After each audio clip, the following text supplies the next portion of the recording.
Welcome back to another video.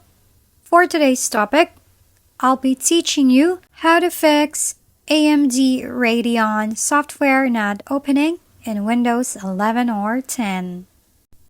Let's go over to the steps. First, go to the Windows logo on your desktop and right-click it. In the pop-up menu, click on Task Manager. In here, click on Details tab above. Simply locate the Radeon software and right-click on it. In the pop-up, choose End Processor 3 and simply confirm by clicking again on End Process 3. After that, right-click again on the Windows logo below and then click Run. In here, type this. Then click OK. Now open the AMD folder. Then simply delete the CN folder.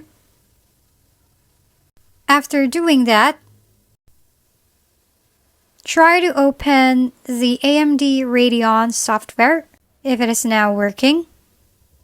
But if it's still not opening, then do this other method. Right-click again on the Windows logo below.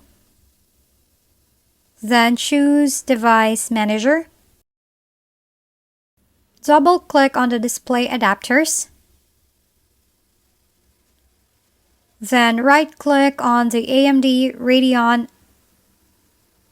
and choose Disable Device. Now let's wait for at least 10 seconds. And then right-click again.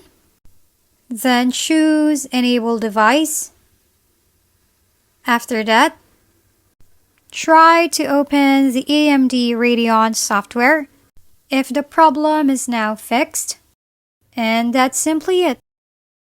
If you found this video helpful, please like and subscribe. If you have any questions, drop them below, and we'll see you on the next video.